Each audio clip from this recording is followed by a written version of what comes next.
Hello Virgo, Sun, Moon, Rising, and Venus signs. Kamusta kayo? Sana po nasa mabuti kayong kalagayan. Welcome back po sa Star Tarot. At kung bago kayo rito, welcome din po kayo. Please subscribe, like, share my videos, and leave me a comment kung naka-resonate kayo. So, first card ninyo is Nurture. Water your garden. Okay, Virgo?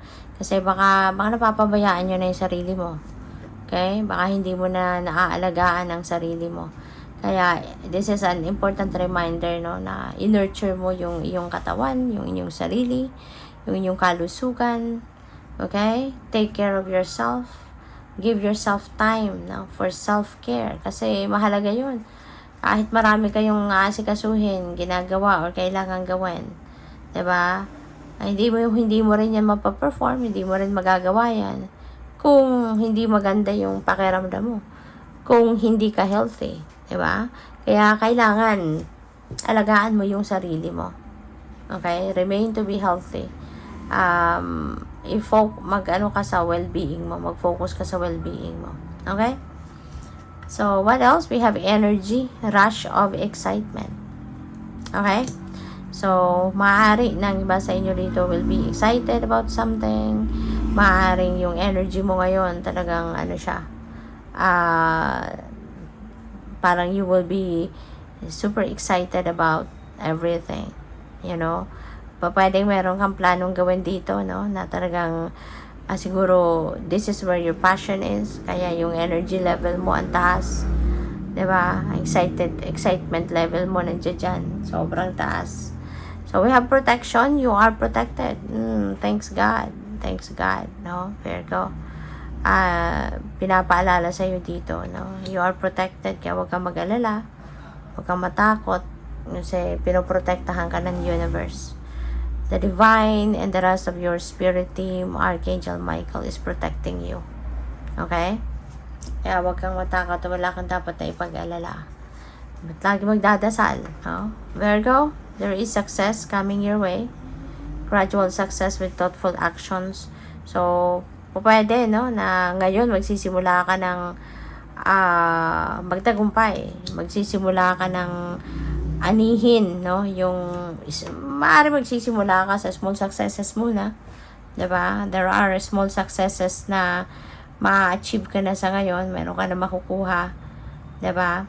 At mabuti to, maganda to, na unti-unti, 'di ba, makikitaan mo na ng resulta yung mga maganda mong ginagawa. Unti-unti makikitaan mo na ng resulta yung mga pinagtatrabahuan mo, 'di ba? Mga pinagsisikapan mo. Although ngayon parang small successes muna yung makukuha mo. Pero hindi ibig sabihin na yung big time na tagumpay mo ay hindi na dadating. Hindi. Kumbaga precursor lang ito. 'Di ba? Kumbaga, in other words, patikim lang ito sa'yo ng divine, no? Na unti-unti, makakakuha ka na ngayon ng mga small successes mo. And eventually, you know, yung big time na tagumpay, makukuha mo na din. So, we have intuition. Listen to your inner voice. Okay? Kasi, highly sensitive and intuitive na tao ka, Virgo. Kaya, pakinabangan mo talaga to. Take advantage of this, no? Na laging malakas ang inyong radar, highly intuitive and sensitive ka. So, mabilis mo, or it will be easy for you to, it will be easier for you to access, you know, yung mga intuitive messages, yung mga guidance sa'yo ng Divine Universe. Mabilis mong mapapakinggan yan, maririnig yan. And those are guidance. Importante, no, na makikinig ka sa inyong inner voice kasi divine guidance yan sa'yo ng universe. So, we have warrior spirit. Stand your ground. Okay? Stand your ground.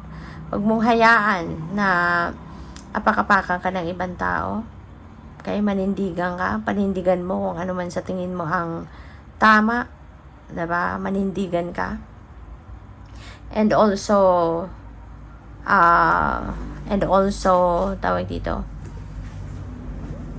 manindigan ka sa kung ano yun sa tingin mo yung karapat-dapat.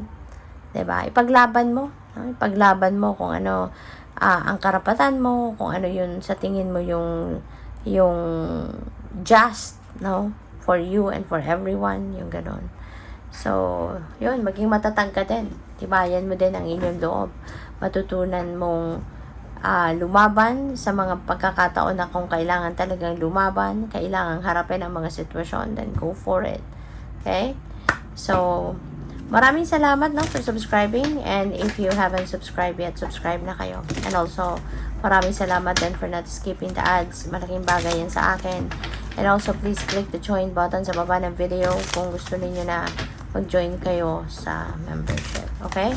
Salamat po. So, what else? We have idea. Ayan. So, magkakaroon kayo ngayon ng mas magagandang idea. Maybe there are going to be creative ideas coming up.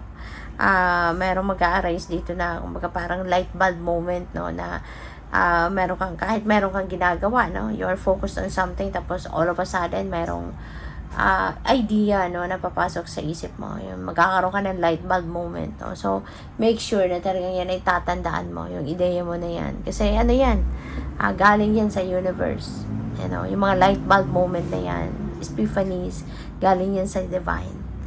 Kaya tandaan mo, isulat mo, 'di ba?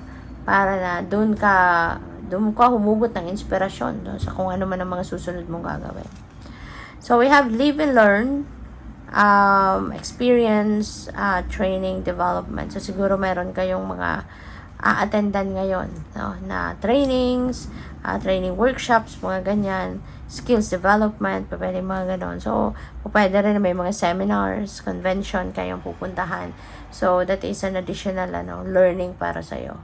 That is an additional knowledge, no, na makukuha ninyo at this time. Pwede rin, na yung mga matututunan mo din, pwedeng through experience, no? Maaaring through your experiences in life sa ngayon, sa kung ano mang areas of life, meron kang matututunan, meron kang mapupulot from that, no? Additional knowledge, additional learnings. Pwedeng iba sa inyo nag-aaral or mag-aaral, magbabalik school, pwedeng ganun, no? So, we have marionette. Pwede ng iba sa inyo dito, nasa dictatorship, baka you are under, diba, dictatorship na kung sino man, baka sumusunod ka, may sinusundan, ang tawag dito, merong sinusunod na ibang tao, no? Pwedeng merong pwedeng merong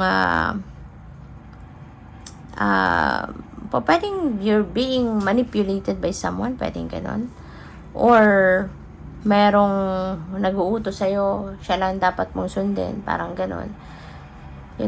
Parang you can't be yourself, no? Sa sitwasyon na to. You're being dominated by someone. Kumbaga your life is being run by someone else. No? Pwedeng ganon ang ganap ngayon sa iba sa inyo, Virgo, no? So, good luck. Thank you for watching. Love and light. Namaste.